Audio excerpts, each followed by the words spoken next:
Vamos abrir as nossas Bíblias, irmãos, no livro do profeta Isaías.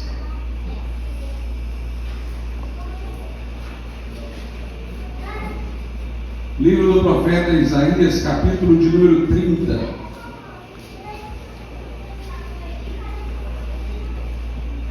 A partir do versículo de número 8. Isaías 30, a partir do versículo de número 8.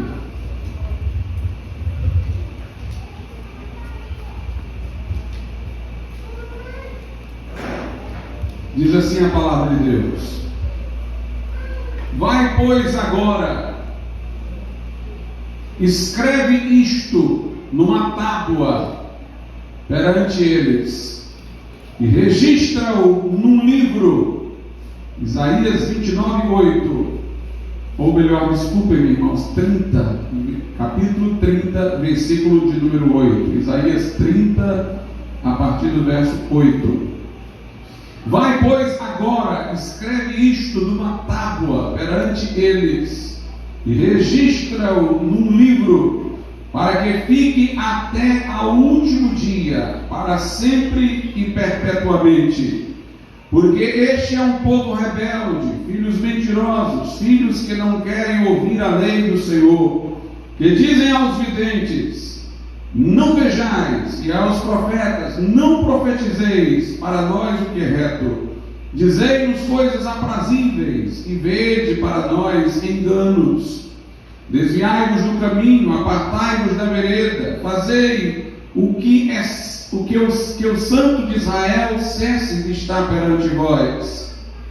Por isso assim diz o Santo de Israel: porquanto rejeitais esta palavra, e confiais na opressão e perversidade, e sobre isso vos estribais, por isso essa maldade vos será como a brecha de um alto muro que, formando uma barriga, está prestes a cair, e cuja quebra virá subitamente, e ele o quebrará como se quebra o vaso do oleiro, e quebrando-o não se compadecerá, de modo que não se achará entre os seus pedaços um caco para tomar fogo do lar, ou tirar água da poça. Porque assim diz o Senhor, Deus, o Santo de Israel: voltando e descansando sereis salvos, no sossego e na confiança estaria a vossa força, mas não quisestes. Poderia sentar. Naquela época em que o profeta Isaías disse essas palavras, a Assíria estava se levantando contra o povo de Deus, e alguns estavam temerosos de que isto pudesse ser um ato devastador, uma destruição completa do povo de Israel, porquanto a Assíria vinha com muita fúria e triunfava sobre todos que contra ela se erguiam. E a nação procurou apoio no Egito. Eles buscaram uma aliança com o Egito para oferecer resistência à Assíria. Mas o profeta Isaías vinha dizendo para que isso não fosse feito. Vinha falando que o caminho para a vitória, o sucesso do povo de Deus estaria no arrependimento, em buscar ao Senhor, em se refugiar nele. Como diz aqui no verso 15: porque assim diz o Senhor, o Santo de Israel: voltando e descansando sereis salvos, no sossego e na confiança estaria a vossa força, mas não quisestes. E eles não tiveram essa fé para confiar apenas no socorro de Deus, e mais ainda para interpretar que a sua fraqueza decorria do seu pecado, e que portanto eles tinham que consertar seus caminhos com Deus e buscar a Deus como refúgio. Preferiram ser estratégicos, preferiram agir com astúcia, e então procuraram uma aliança com o Egito. Mas Deus rejeitou esta aliança. O povo estava buscando socorro externo, em vez de buscar socorro em Deus, no alto. Aquela nação, portanto, irmãos, estava indo por um caminho de desobediência. No capítulo 31 de Isaías, verso 1 diz: ai dos que descem ao Egito a buscar socorro e se estribam em cavalos e têm confiança em carros, porque são muitos, e nos cavaleiros, porque são poderosíssimos, e não atentam para o Santo de Israel e não buscam ao Senhor. No verso 3 diz: porque os egípcios são homens e não Deus, e os seus cavalos carne e não espírito. Quando o Senhor estender a sua mão, tanto tropeçará o auxiliador, como cairá o ajudado, e todos juntamente serão consumidos. Interessante que fora do Egito que Deus tirara no passado o povo de Israel de um jugo de escravidão. Na Bíblia, o Egito torna-se uma metáfora ilustrativa para o mundo, do qual fomos tirados através da salvação. E o povo de Israel estava voltando àquela nação que havia sido sua opressora no passado, para encontrar por ela forças de resistência a um novo inimigo que se apresentava. E Deus aqui está dizendo, irmãos, para que o povo não confie nos exércitos do Egito, em seus cavalos, em suas carruagens, que são carne e não espírito. Deus está levando o povo a não confiar em um socorro terreno, mas confiar nele, no Senhor. Nós agradecemos a Deus por certas autoridades que são favoráveis aos valores que defendemos, mas nós nunca devemos pôr a nossa confiança nessas autoridades. São instáveis, são variáveis, que estão à mercê de jogos políticos que se revezam. Nossa confiança tem que estar em Deus. A igreja de Filadélfia, a qual Deus promete no Apocalipse guardar a hora da aprovação que há de vir sobre o mundo inteiro, é uma igreja que Deus diz sobre ela que ela tem pouca força, pouca influência, mas que ela tem a virtude de ter guardado a palavra da perseverança e não ter negado o nome do Senhor. E Jesus disse que ele abriu uma porta que ninguém pode fechar. Portanto, nós podemos, do ponto de vista do mundo, ter pouca força. Nós vemos instituições que estão tomadas por pessoas cujo pensamento é totalmente contrário ao cristianismo. Mas apesar de termos pouca força, nós temos a nossa identidade firme, porque não negamos o nome do Senhor e guardamos a palavra de sua perseverança. Enquanto estivermos nessa posição, Deus nos coloca uma porta aberta, para que possamos anunciar a palavra, influenciar este mundo, pregar a mensagem da cruz. O profeta Isaías aqui diz que o povo, não querendo ouvir a palavra de Deus naquela época, foi atrás de pregadores que atendessem às suas expectativas, não se baseando na palavra revelada de Deus.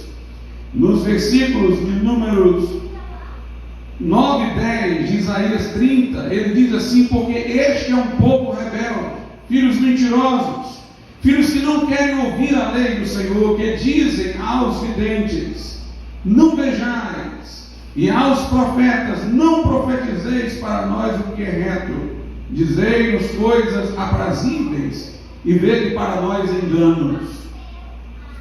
E este é o problema, irmãos, da nossa época: a indisposição de ouvir a palavra de Deus, o desejo de criar um modelo religioso que seja cômodo para ser seguido, que não tenha enfrentamento no mundo, confronto. Mas Deus disse a Isaías não apenas o que ele devia pregar, mas disse para que ele escrevesse. Verso 8: vai, pois, agora escreve isto numa tábua perante eles e registra-o num livro, para que fique até o último dia, para sempre e perpetuamente.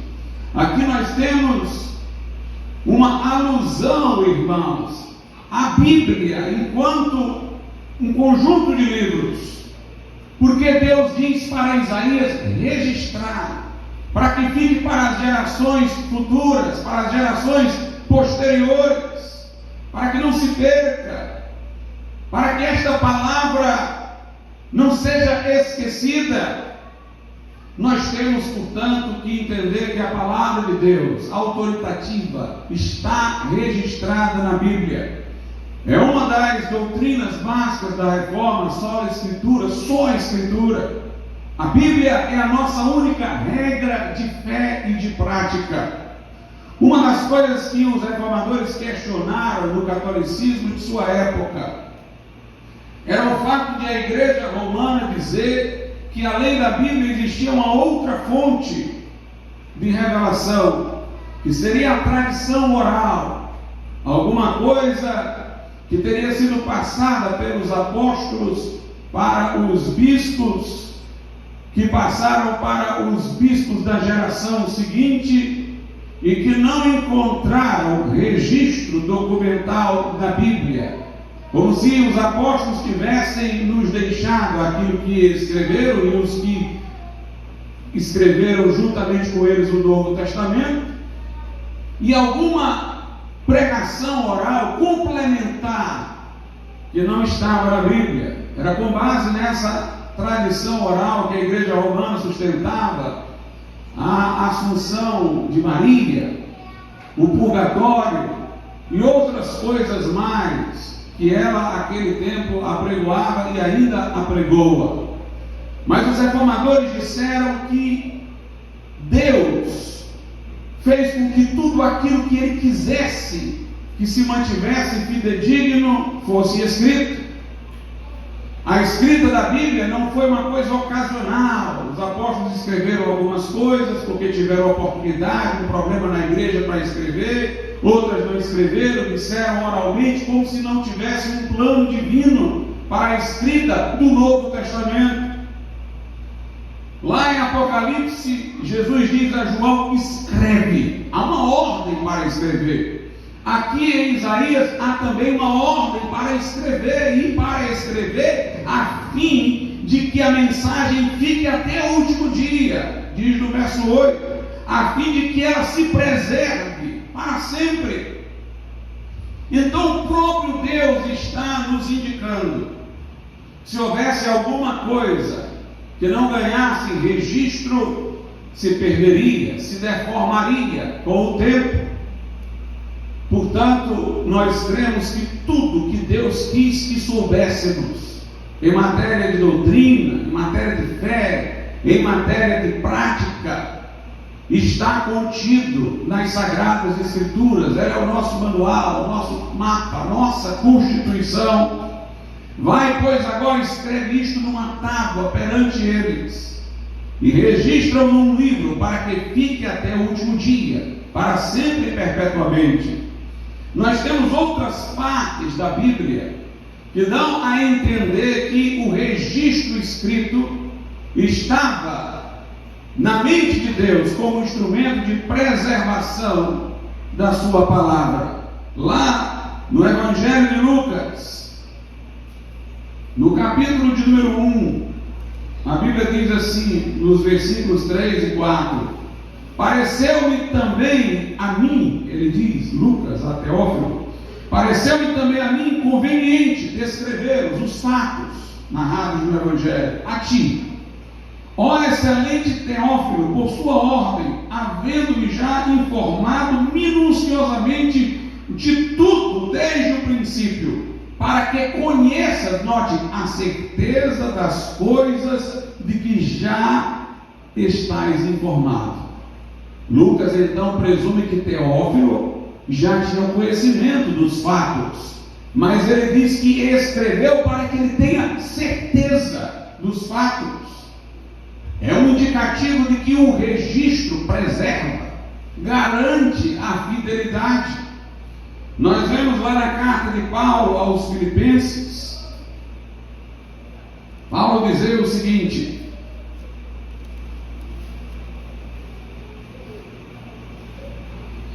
aos Filipenses capítulo 3, verso 1: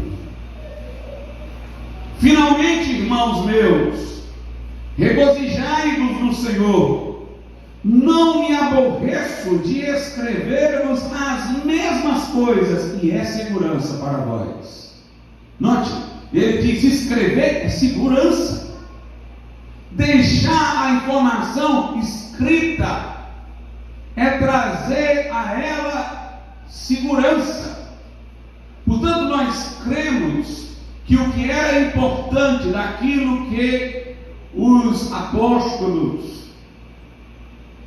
tinham para nos dizer, alcançou registro no Novo Testamento. Daí porque entendemos que a Escritura é suficiente. O só a Escritura, o somente Escritura, está unida à ideia da suficiência da Bíblia. A Bíblia é suficiente para ser guia da nossa fé, da nossa conduta, ou seja, da nossa santificação. Nós temos isso claro em todos esses versículos que nós acabamos de ler. É interessante que Jesus, que era o Filho de Deus encarnado, poderia falar livremente, porque ele era o próprio Deus e não apenas um profeta. Poderia falar livremente na primeira pessoa, mas Jesus citava as Escrituras. Ele argumentava com os fariseus, dizendo: não lestes nas Escrituras? Ele disse aos saduceus: errais por não conhecer as Escrituras e nem o poder de Deus. Lá no Sermão do Monte, Jesus disse o seguinte, em Mateus, capítulo de número 5, versículos 17 e 18: não cuideis que vim destruir a lei ou os profetas, mas não vim destruir, mas cumprir. Porque em verdade vos digo que até que o céu e a terra passem, nem uma jota ou um tio jamais passará da lei, sem que tudo seja cumprido. Jesus aqui mostra que há uma inspiração verbal na escrita da Bíblia, porque ele fala da importância até do jota ou do tio, mostrando, portanto, que a Bíblia é inerrante, infalível, que ele não veio para abrogar a lei, destruí-la, veio para ser o seu cumprimento. As cerimônias da lei de Moisés, nós não as mantemos porque elas eram sombras de uma realidade futura que se cumpriu em Cristo. Ele é o Cordeiro de Deus que tira o pecado do mundo. Ele é o cumprimento das profecias, dos tipos e dos símbolos da lei. Jesus está dizendo: não vim destruir, eu vim ser o cumprimento. Mesmo quando no Sermão do Monte ele usa a primeira pessoa, ouvistes que foi dito, eu porém vos digo, é bom se veja que ele não está contrastando o que ele está a dizer com o Velho Testamento. Ele está contrastando o que ele está a dizer com a forma como era interpretado o Velho Testamento pelos doutores da lei. Ele diz: ouvistes que foi dito. Ele não diz foi dito, ele diz: ouvistes que foi dito. Alguém transmitiu a vocês assim. Eu porém vos digo. Ele por exemplo cita: ouvistes que foi dito, amarás o teu próximo, odiarás o teu inimigo. Não há essa passagem no Velho Testamento para odiar o inimigo. Era uma interpretação dos fariseus. E quando ele diz eu porém vos digo, ele está corrigindo hermeneuticamente o que era ensinado. Mas Jesus, quando enfrentou o diabo no deserto, ele enfrentou dizendo: está escrito. E Jesus sequer deu interpretação. Ele presumiu clara a palavra de Deus. Está escrito: nem só de pão viverá o homem. Está escrito: não tentarás o Senhor teu Deus. Está escrito: ao Senhor Deus adorarás e só a Ele prestarás culto. A cada tentação de Satanás ele respondia com a citação da Bíblia. sem usar de uma explicação adicional. O seu primeiro sermão foi só a leitura da Bíblia. Leu lá em Isaías 61, o Espírito do Senhor está sobre mim, me ungiu para evangelizar os pobres, anunciar a libertação aos cativos. Colocou o rolo do livro lá de volta e disse: hoje se cumpriu aos vossos ouvidos o que foi dito. Ele era o cumprimento, ele era aquele de quem falava o profeta Isaías. Quando nós lemos o Novo Testamento, vemos toda hora para que se cumprisse o que foi dito pelo profeta, para que se cumprisse o que foi dito pelo profeta. Os eventos da vida de Jesus, narrados pelos evangelistas, é sempre convalidado com as profecias. Jesus, portanto, emoldurou a revelação dele como Messias nas profecias do Velho Testamento, trazendo sempre alusão a elas. Nós vemos assim a autoridade das Escrituras estabelecida pelo próprio Senhor. A igreja romana dizia, e ainda diz, que nós devemos nos submeter a ela, porque ela nos deu a Bíblia. Ela argumenta que nós não somos livres para encontrar o sentido da Bíblia sem a mentoria da igreja, porque a igreja teria sido a produtora da Bíblia. Então, se ela produz, ela é que pode interpretar. E o homem comum tem que aceitar a interpretação que ela dá dogmaticamente. Mas isso não faz sentido. O Velho Testamento é a maior parte da Bíblia.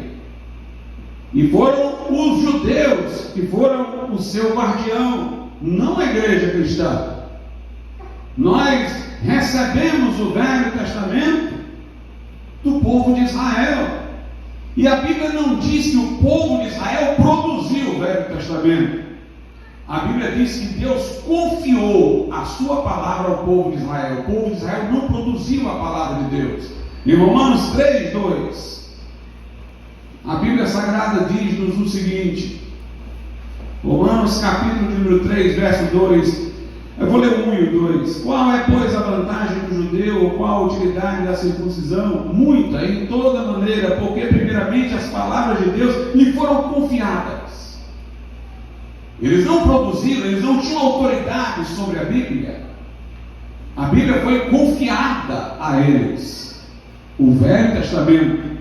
E o Novo Testamento foi confiado à igreja. A igreja não produziu.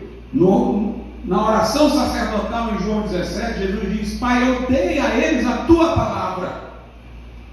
Foi Jesus que confiou aos seus apóstolos, e por meio deles, a igreja como um todo, a revelação neotestamentária. A Bíblia diz que toda a Escritura é divinamente inspirada e proveitosa para redarguir, para repreender, para admoestar, para que o homem de Deus, diz Paulo a Timóteo, seja perfeito, ou seja, acabado, completo e perfeitamente preparado para toda boa obra. A Bíblia mostra-se aí uma regra suficiente de fé, porque por meio dela eu sou perfeito, eu posso estar acabado, estar perfeitamente habilitado para toda boa obra. No entanto, alguns dizem, quando Paulo falou isso daí, não havia o Novo Testamento ainda. Poderíamos dizer que a Escritura então é só o Velho e não o Novo? De maneira nenhuma. Nós vemos, irmãos, como era parte do plano divino a escrita do Novo Testamento para compor com o Velho toda a Bíblia. Quando Jesus disse: os céus e a terra passarão, mas as minhas palavras não hão de passar. Essa maneira de ele dizer presume que suas palavras teriam registro. Quando ele entrou numa casa, a mulher foi com um vaso de alabastro, um perfume caro, ungiu. Ele disse: onde quer que o Evangelho for pregado, essa história vai ser contada. Ora, nem toda vez que pregamos nós contamos essa história, mas onde quer que o Evangelho chegue, a Bíblia, o Novo Testamento, essa história está contida lá.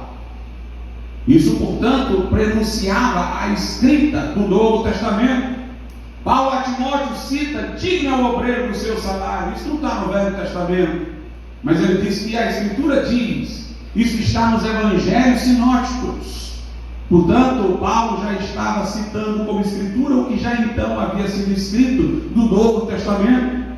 Pedro diz que os incautos, os indoutos, torcem as Escrituras e torcem as epístolas de Paulo. Ele coloca as epístolas de Paulo no mesmo nível que as Escrituras do Velho Testamento. Portanto, nós cremos que as Escrituras se completam no Apocalipse. E elas são a nossa única regra de fé e de prática. As Escrituras são suficientes. Mas, junto com a doutrina da suficiência das Escrituras, a reforma incluiu a doutrina da perspicuidade, da clareza das Escrituras.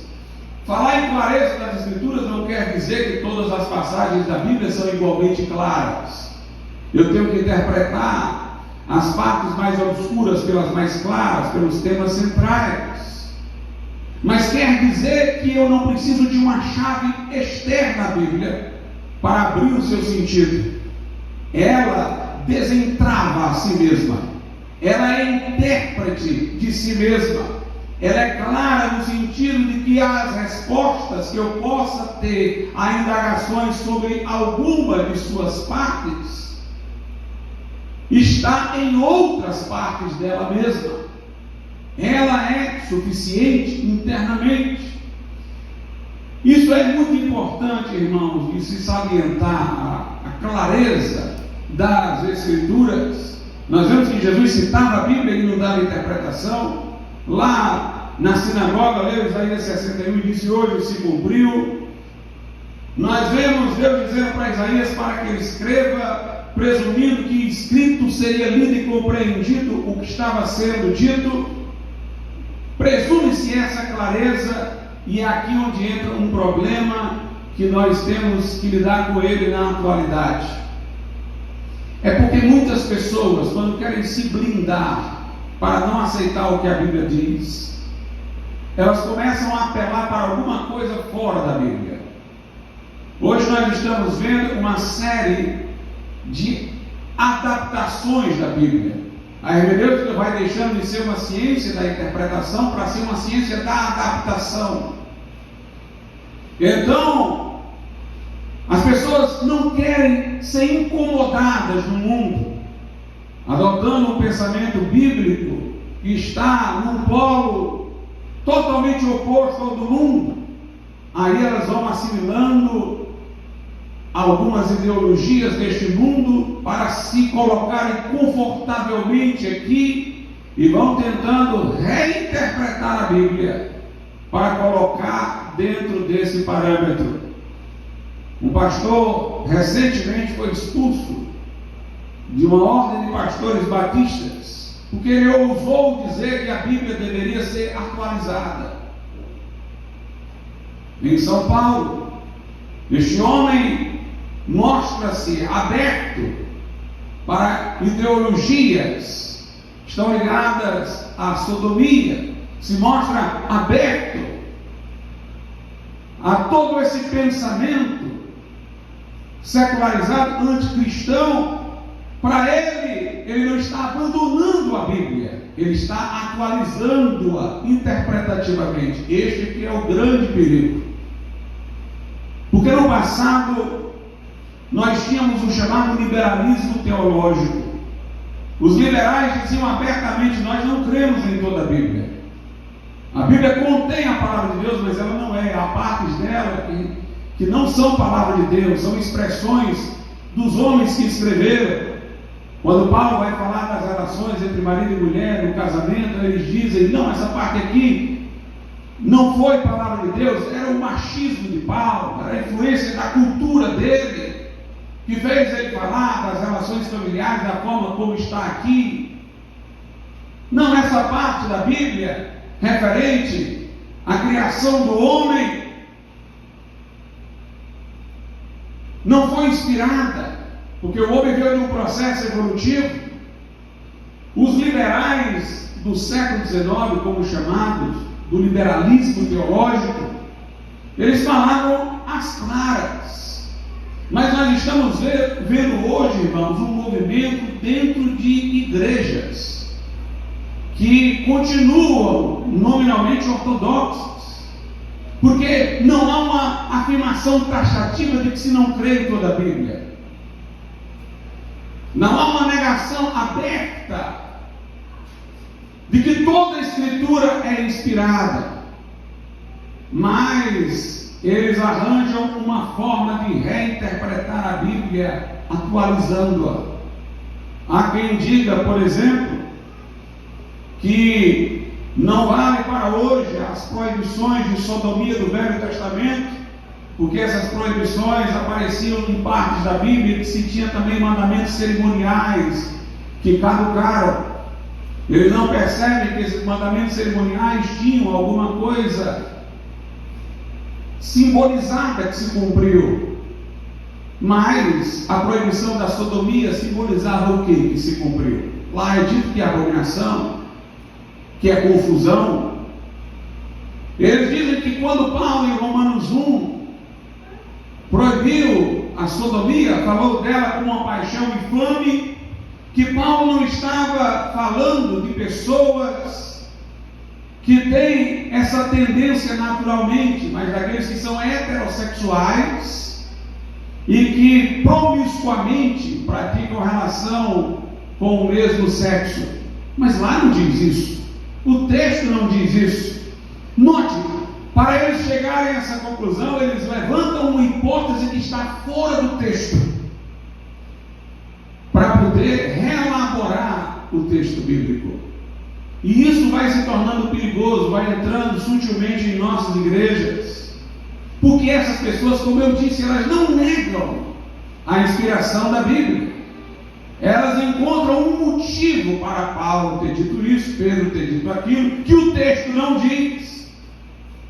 E por esse motivo eles setorizam no tempo ou numa situação o que está sendo dito e excluem muitas outras. E esse é o grande perigo do nosso tempo. O liberalismo teológico era o inimigo mais honesto do Evangelho, porque mostrava abertamente que não cria na Bíblia, mas estas outras formas são mais simuladas, são mais sutis e requerem a nossa atenção.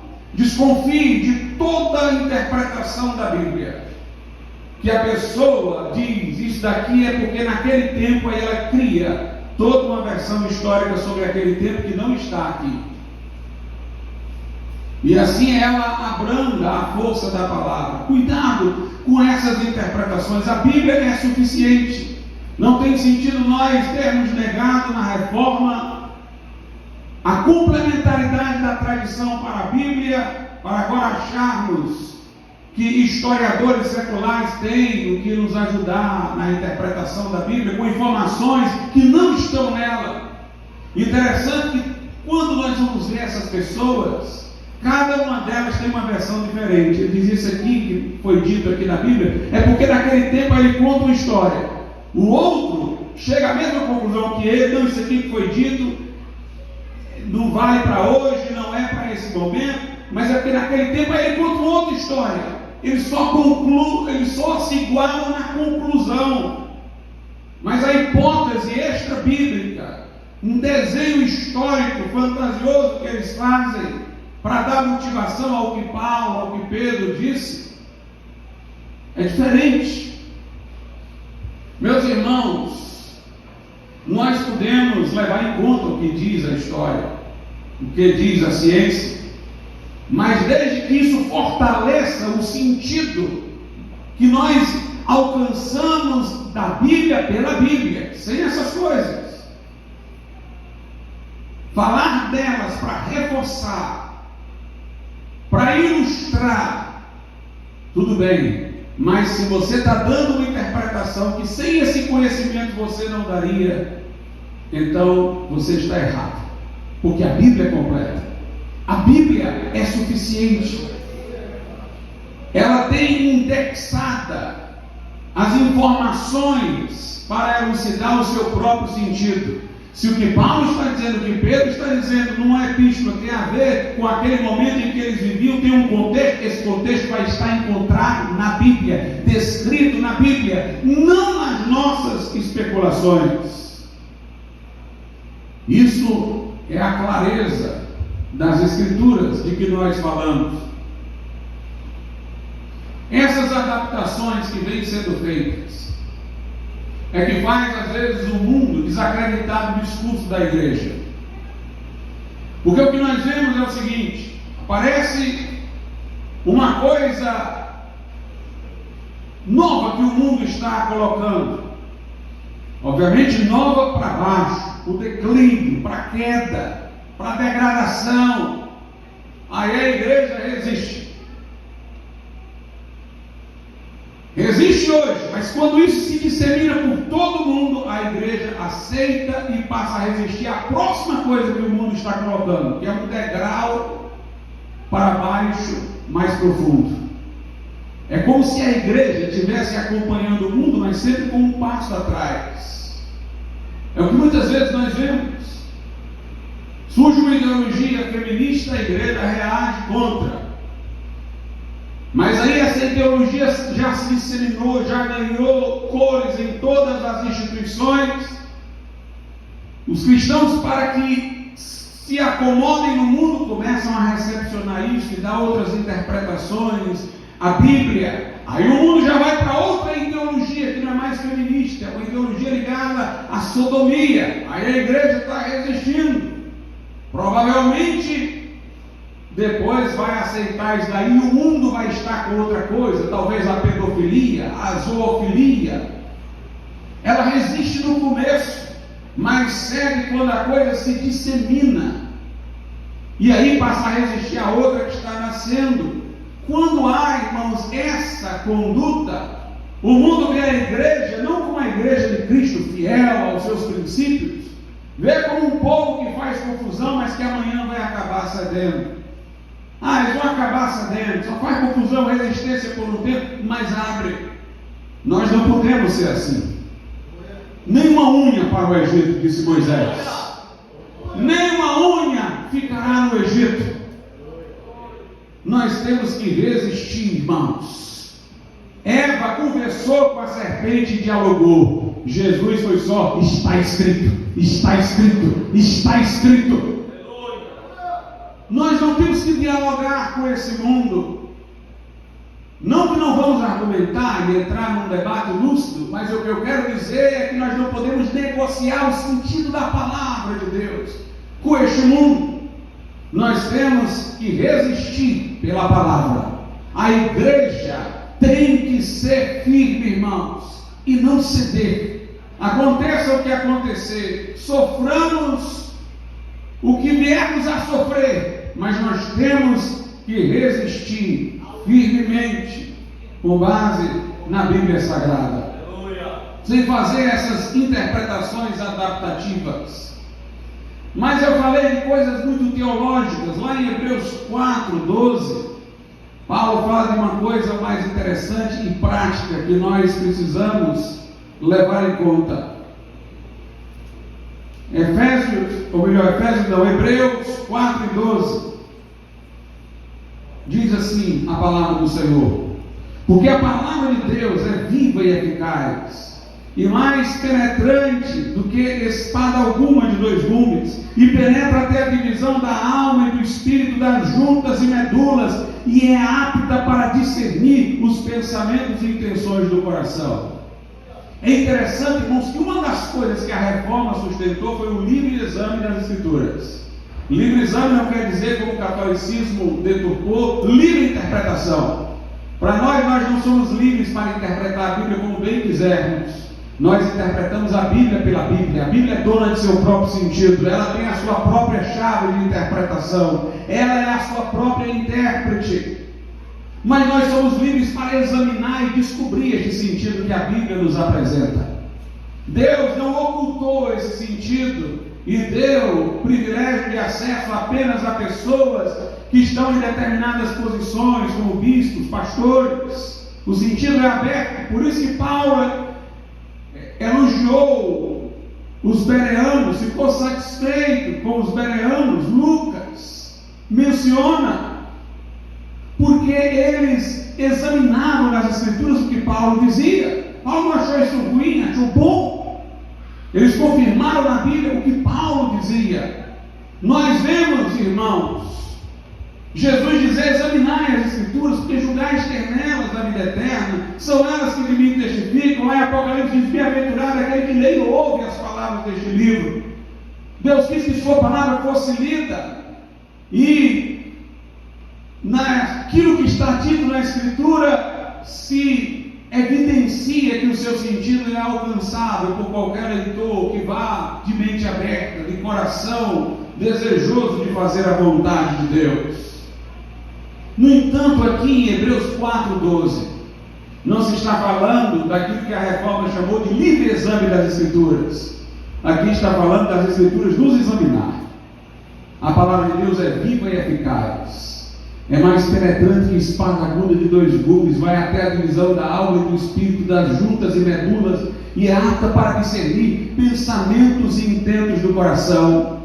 A palavra de Deus não é como um documento histórico, que nós vamos analisá-lo, ele imóvel, inerte, sem vida.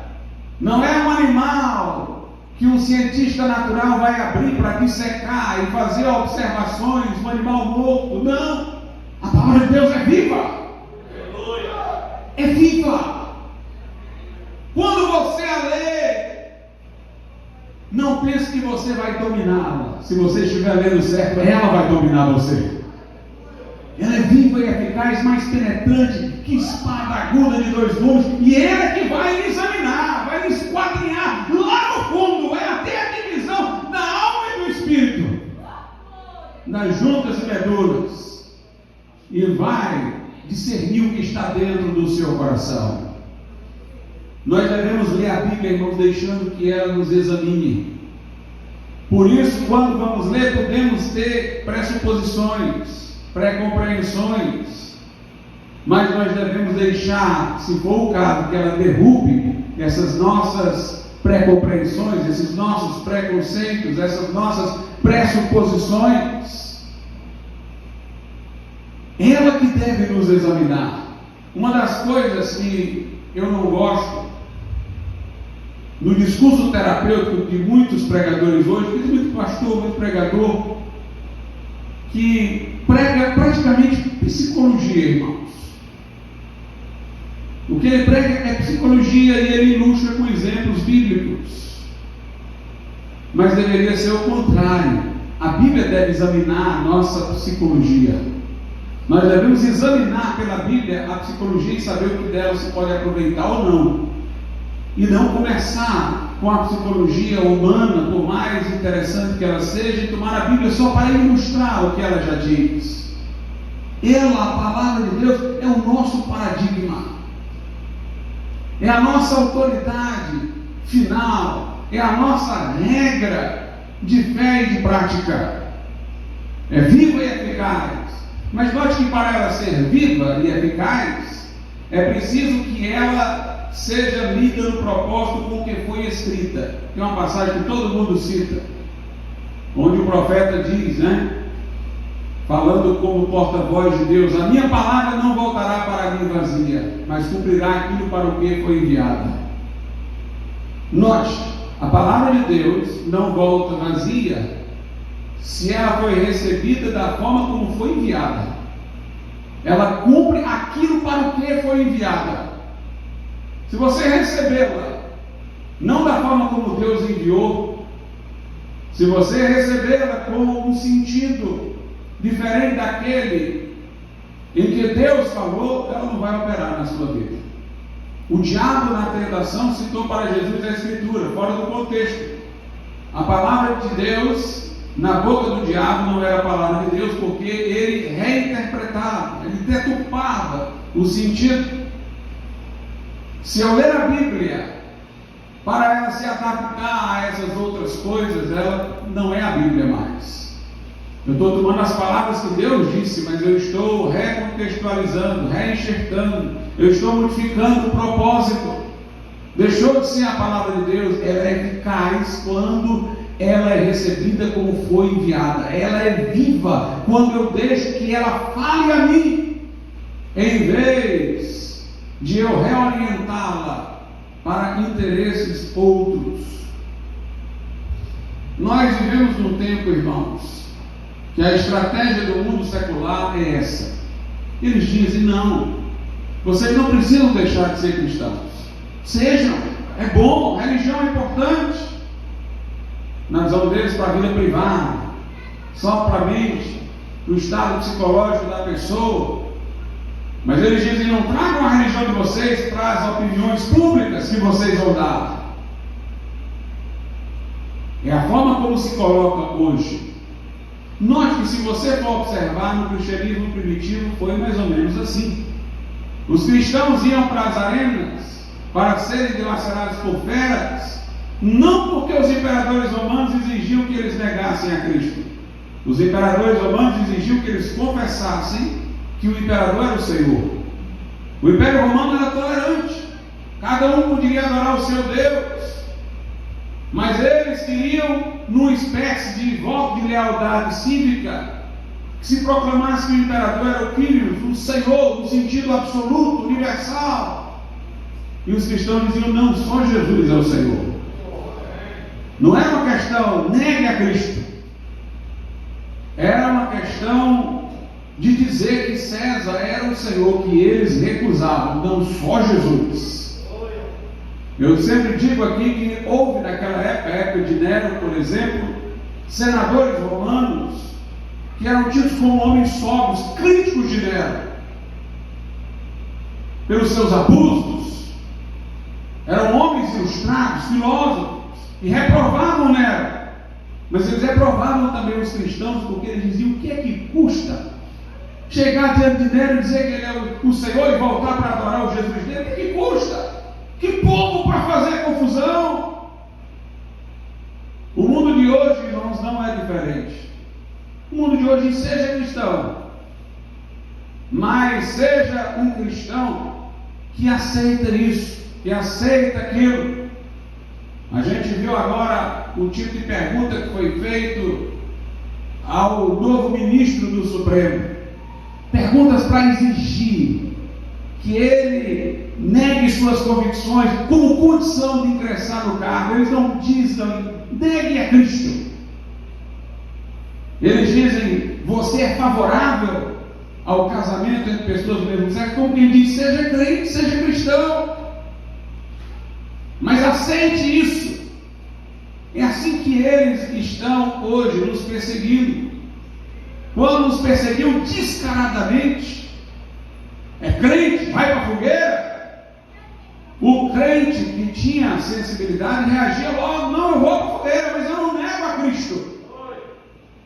Mas hoje eles estão tentando encontrar um conforto de consciência para você negar a Cristo, continuando a pensar que é um cristão. Não! Eles já estão confortando, já estão consolando. Não, você vai aceitar isso aqui, mas nós vamos continuar chamando você de cristão. Vamos até passar a dizer que você é um cristão melhor, um cristão diferente. É uma manipulação para que a pessoa, irmãos, negue a fé. E como eu tenho visto, irmãos, universitários cristãos, para se ambientarem, para não perderem oportunidades com professores, com ideologias anticristãs, cedendo, negociando, continuam a se dizer crentes, cristãos, mas agora progressistas, porque foram manipulados, porque venderam suas convicções, se confortam dizendo: não, nós somos cristãos, apenas nós somos cristãos mais abertos, mais progressistas. É interessante que as pessoas dizem de nós, por nossas convicções morais: vocês são fundamentalistas. Como? Como se nós estivéssemos agora começando alguma coisa nova no cristianismo em matéria moral. O que defendemos era o que sempre foi defendido no cristianismo. Eles deviam falar dos que estão abrindo como sendo os liberais, porque eles é que estão inovando, mas falam como se se nós é que fôssemos uma coisa nova que está aparecendo, quando o que nós defendemos é o que sempre foi defendido. Mas são estratégias de manipulação do mundo. Veja o que Paulo diz a Timóteo.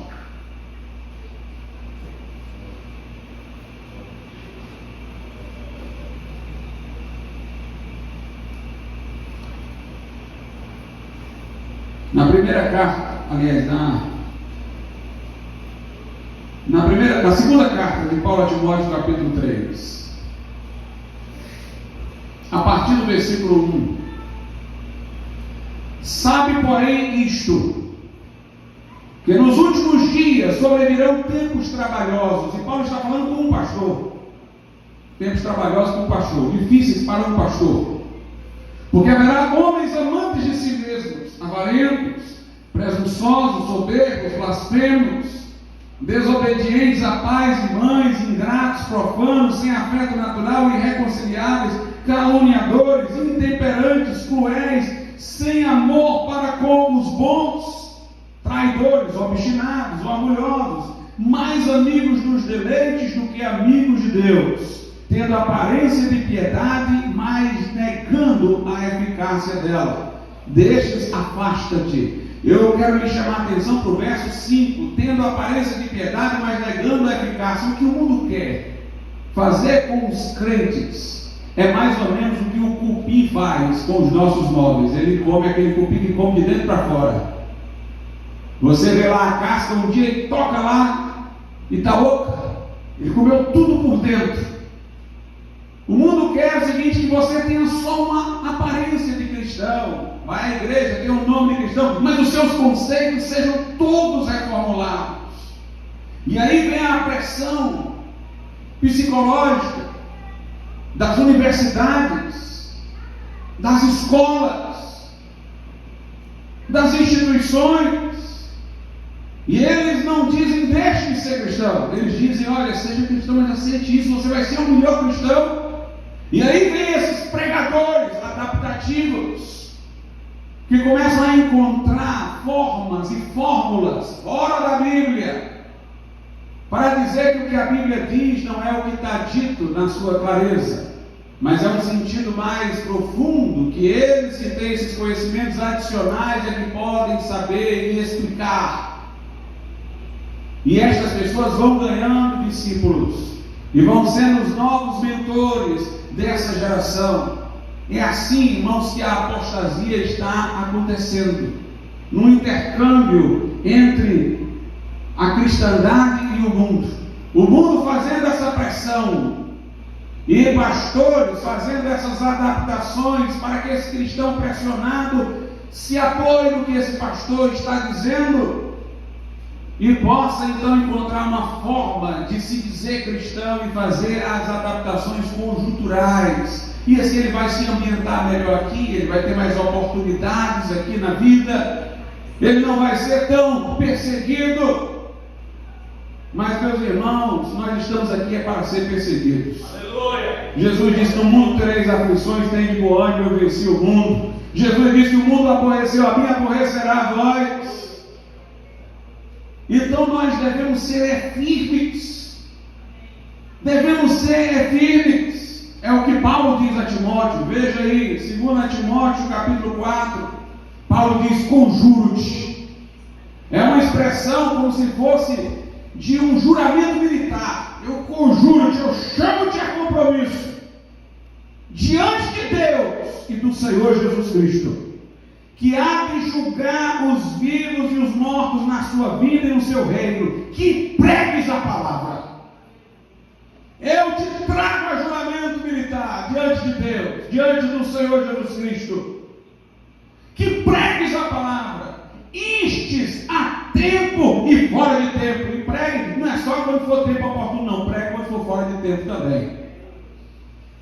Corrijas, repreendas, exortes, com toda longanimidade e doutrina, porque virá tempo em que não suportarão a sã doutrina, mas tendo coceira nos ouvidos, amontoarão para si doutores conforme as suas próprias concupiscências e desviarão os ouvidos da verdade, voltando às fábulas. Mas tu, sê sóbrio em tudo. Note, sofre as aflições.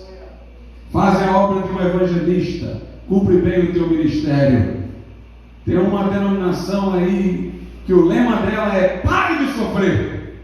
E aqui Paulo está dizendo para Timóteo, imperativo, sofre! Não é uma advertência que pode acontecer, você vai sofrer, é sofre as aflições. Seja firme, prega a palavra a tempo e a fora de tempo. Meus irmãos, nós estamos numa guerra para não render as nossas convicções. Sejamos firmes, sejamos constantes. Na carta de Paulo aos Filipenses, ele diz algo que parece que está acontecendo agora. Filipenses 1, a partir do versículo de número 27.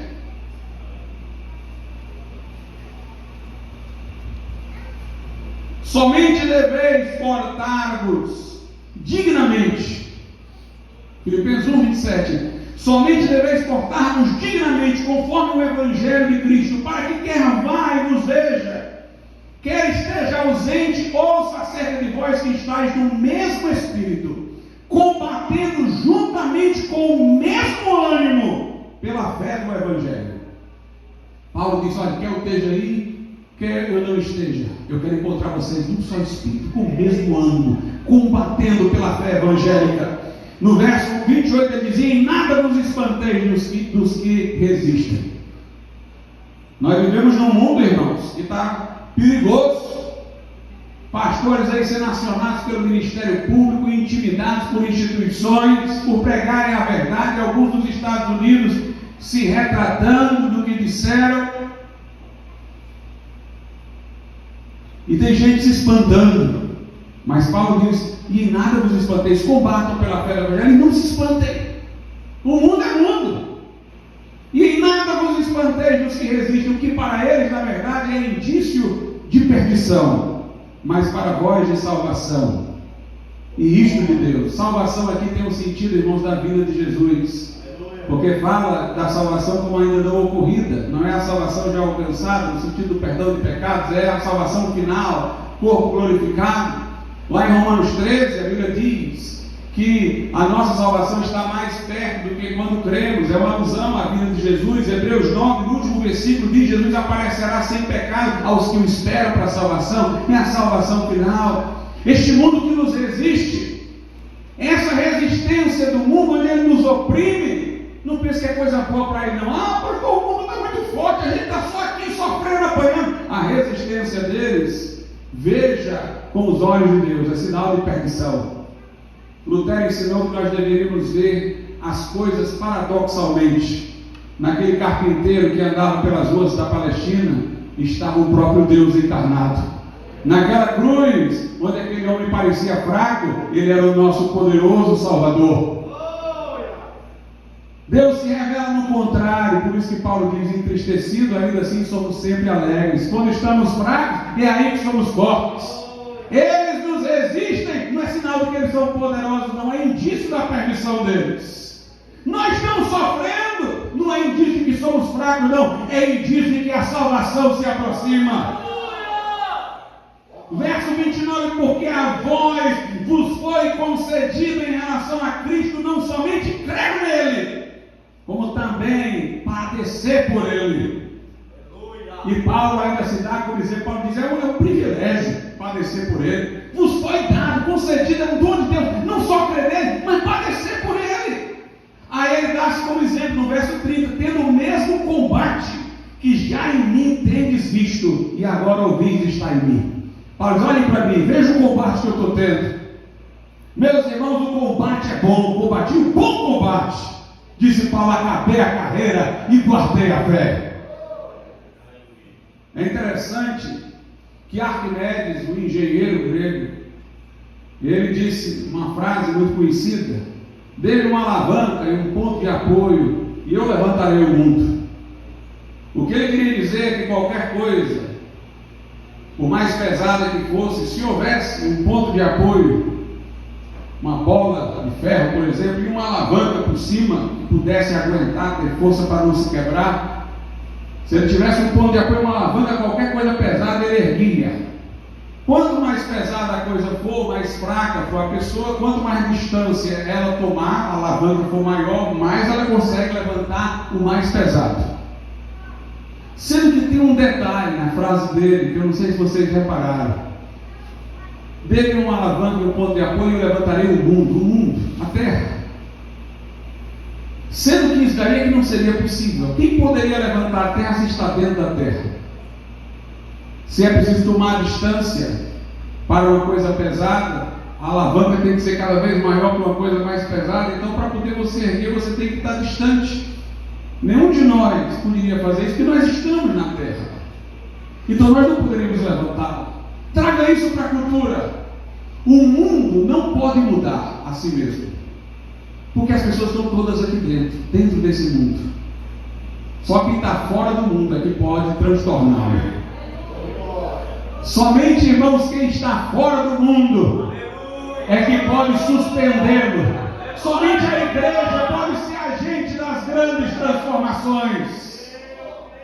O mundo, quando produz qualquer coisa, veio da própria cultura que ele já tinha. O mundo não muda, ele só simula mudança. É uma mudança na mesmice. Só a igreja que está fora do mundo pode levantar, pode transtornar, pode agir poderosamente e transformadoramente sobre o mundo. O nosso ponto de apoio está aqui, irmãos. É o ponto de apoio no mundo em declínio. Essa palavra sacudiu o mundo no século XVI com a Reforma, sacudiu a Inglaterra no século XVIII com o avivamento metodista, sacudiu os Estados Unidos em 2 grandes despertamentos. Essa palavra é poderosa para fazer grandes coisas. Ela é o martelo que esmiuça a penha, o fogo que consome a lenha. Nossa arma não é um canhão, um míssil. A arma do crente é a palavra. Já notaram na armadura de Deus? Tudo é defesa. Capacete da salvação, couraça da justiça, só tem uma de ataque, é a espada do Espírito, que é a palavra de Deus. Essa é a nossa arma, mas ela não é a espada do crente, como se diz, não, é a espada do Espírito. Não ouse manejá-la sozinho, deixa o Espírito Santo manejá-la em você. Essa é a nossa arma. Essa palavra tem o poder de transformar. Lutero dizia: eu fui professor numa universidadezinha aqui em Wittenberg, interiorzinho, na Alemanha. Vivi minha vida quase toda aqui. Mas o que eu preguei transformou o mundo. Não fui eu que fiz isso, foi a palavra de Deus. Ele disse: o que nenhum príncipe conseguiu fazer antes de mim, para derrubar a supremacia papal, a palavra fez. Mas se a palavra é o ponto de apoio, irmãos, tem que ter a alavanca. A alavanca é a pregação. Nos dias de Lutero, ele usou a imprensa. Suas 95 teses iam sair do canto, foram escritas em latim, fixadas lá na porta da igreja do castelo para ser lidas por estudantes. Ninguém ia saber de nada. Alguém pegou aquilo ali, traduziu para o alemão e levou para a gráfica, para a imprensa, e foi para o mundo todo.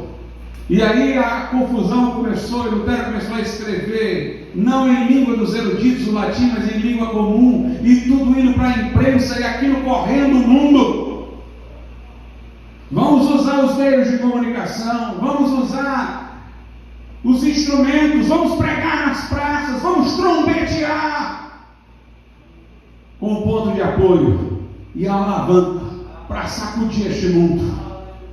Eu ainda espero, irmãos, por um último avivamento antes do soar da trombeta. Uma última sacudida em tudo isso.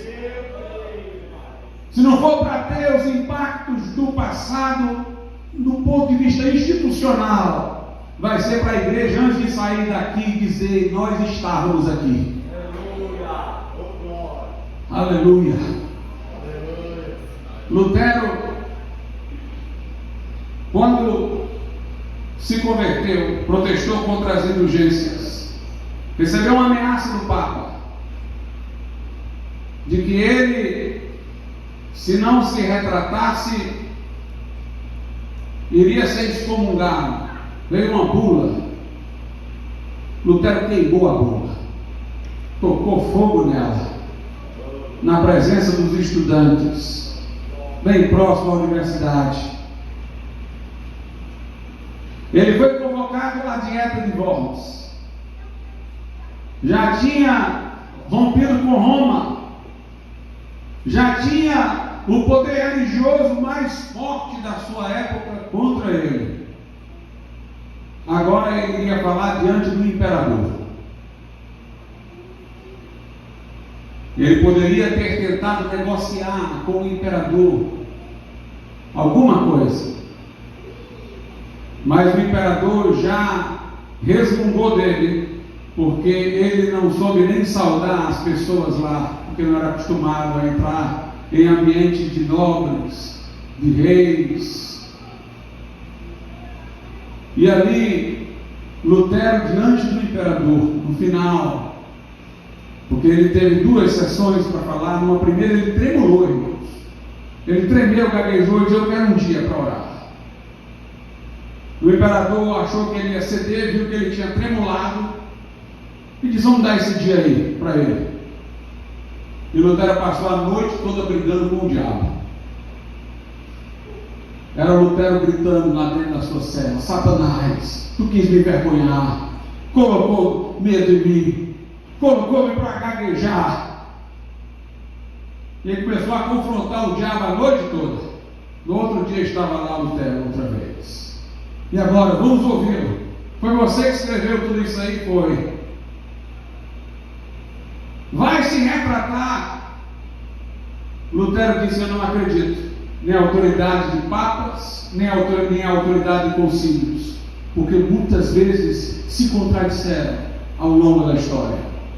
Se ninguém me provar pelas escrituras, pela razão simples que eu estou errado, eu não irei me retratar. Não posso agir de outra maneira. Minha consciência é prisioneira da palavra de Deus.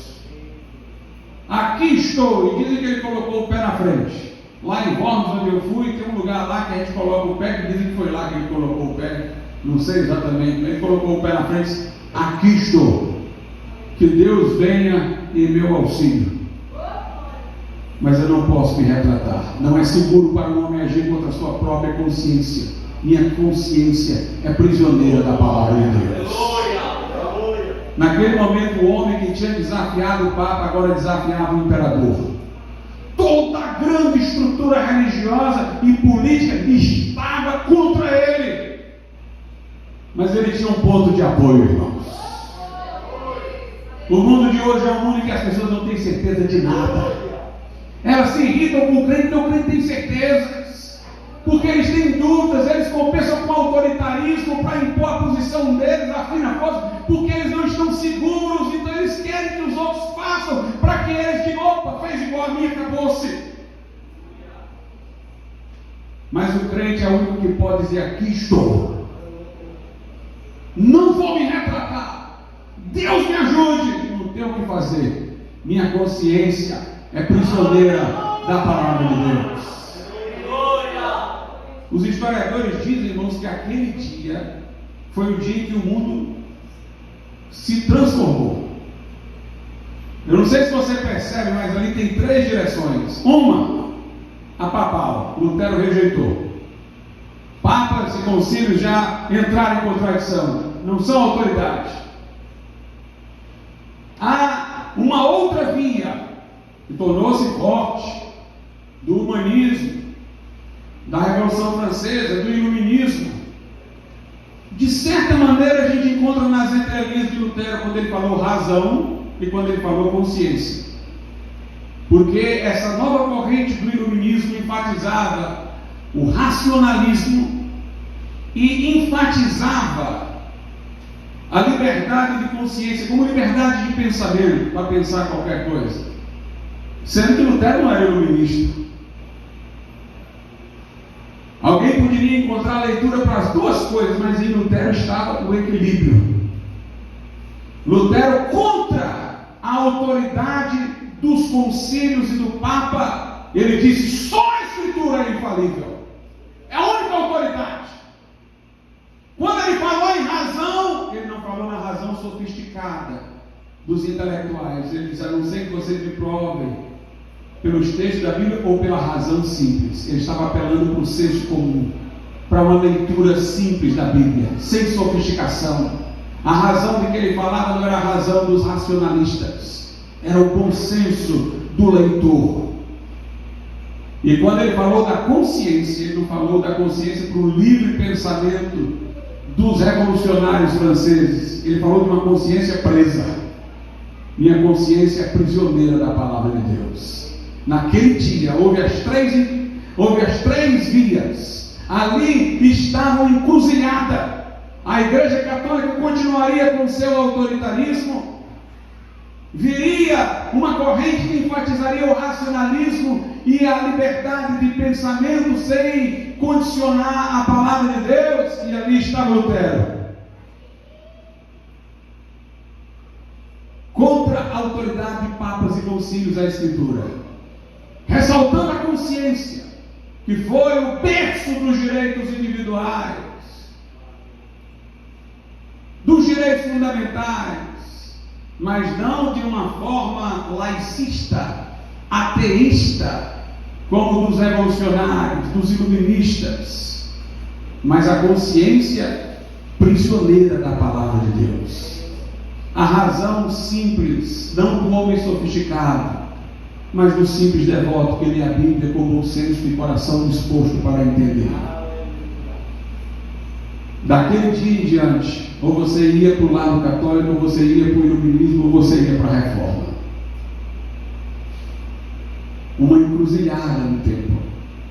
Interessante, irmãos, que a Igreja Católica nunca pode resolver o seu problema. Ou seja, os papas, os bispos e os concílios se contradizem. O Papa que está aí na Igreja Católica está negando tudo que ela ensinou para trás. Ou seja, aquilo que Lutero disse está se vendo aí as claras. Os racionalistas, iluministas, chegaram no momento que eles desacreditaram da razão.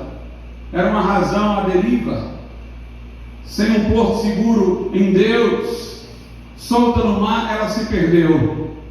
E esses aí viraram os pós-modernos, que tudo é relativo, não existe mais certo nem errado, caíram no ceticismo, no relativismo. Os pós-modernos não têm elementos dentro deles próprios para se autocorrigirem. A Igreja Romana também não tem o elemento de autocorreção. Nós temos, irmãos. Nós temos. A nossa proposta nunca falhou, a Escritura. Mas nós falhamos por nos afastarmos dela.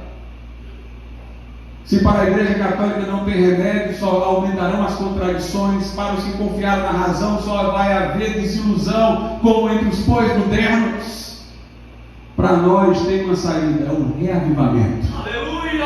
É voltar à palavra, é voltar à Escritura, é voltar à fonte, é voltar ao zelo, porque esta palavra não volta vazia, porque esta palavra é viva e eficaz. Nós podemos nos afastar dela, nós assim teremos fracassado, mas ela nunca fracassará. Os céus e a terra passarão, disse Jesus, mas as minhas palavras não hão de passar. Depois de um tempo, depois daquela dieta de Worms, a próxima coisa que houve lá na frente de grande significação foi outra dieta, a de Augsburgo. Lutero não pôde ir, porque Lutero estava proscrito. Depois da dieta de Worms, quem me encontrasse poderia matá-lo. Disseram: não vá, você vai morrer. Melanco foi o auxiliar de Lutero para a dieta de Augsburgo, e os príncipes que apoiavam a reforma estavam lá com Melanco, e estiveram diante do imperador, e Melanco leu a confissão de Augsburgo, confissão luterana. Lutero disse que não gostou muito dessa confissão, não porque tinha alguma coisa errada nela, mas porque ele dizia que as palavras de Melanco eram muito suaves com o catolicismo, com os erros. Ele era mais confrontativo. E quando Melanco leu, chamaram o Dr. Eck, que era um teólogo católico, para refutar, e ele refutou. Melanco escreveu uma apologia, uma defesa da confissão de Augsburgo. O imperador disse: não vou ouvir mais. E aí, nos intervalos daquele evento, Melanco ouvia os líderes católicos conversando entre si: vamos trazer para a Alemanha uma inquisição, como aquela que está lá, forte, na Espanha. E Melanco começou a tremer.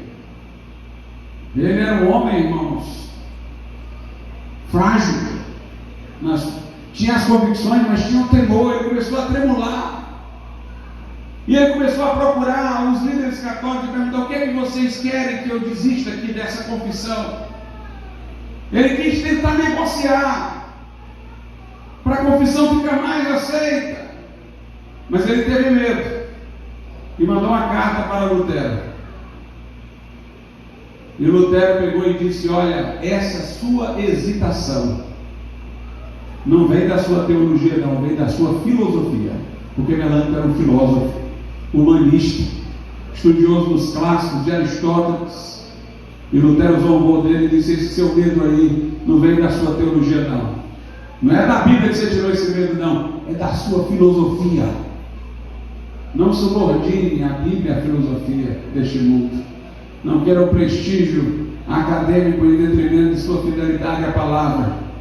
Lutero disse: você, Melanco, agora terá que aprender uma lição que não foi ensinada nem por retóricos, nem por filósofos. É a lição da fé. Ele disse: se Moisés tivesse tentado escapar da confrontação com o faraó, Israel estava no Egito até hoje. Mas Moisés confrontou o faraó. E Melanco foi firme, irmãos, pelo estímulo de Martinho Lutero. E quero saber de uma coisa: sabe por que não acabaram com a reforma? Veja como Deus cuida das coisas da forma mais imprevista. Sabe por que não foi dizimada a reforma naquele momento? Porque os turcos invadiram a Europa. E o imperador, que ali decidiu: vamos acabar com eles, pegou e, quando viu que os turcos lá estavam ganhando terreno, disse: não, nós precisamos dele aí para poder impedir os turcos de entrarem. Vamos adiar isso daí. Foi adiando, e mais pessoas abraçando a reforma. Quando o imperador quis fazer alguma coisa, já não tinha mais como conter. Temos que confiar em Deus, irmãos. Se Deus quiser, Ele vai usar islâmico para atrasar esse povo. Não sei. Mas Deus vai nos guardar. Se nós formos fiéis, se nós formos firmes, se nós não abrirmos: aqui estou, não há outra coisa a fazer. Minha consciência é prisioneira da palavra de Deus. Esse é o ponto de apoio. Com esse ponto de apoio, nós vamos transtornar o mundo. Vamos ficar de pé. Convido os irmãos que tocam o canto para vir na frente desse momento.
Deus, pela palavra viva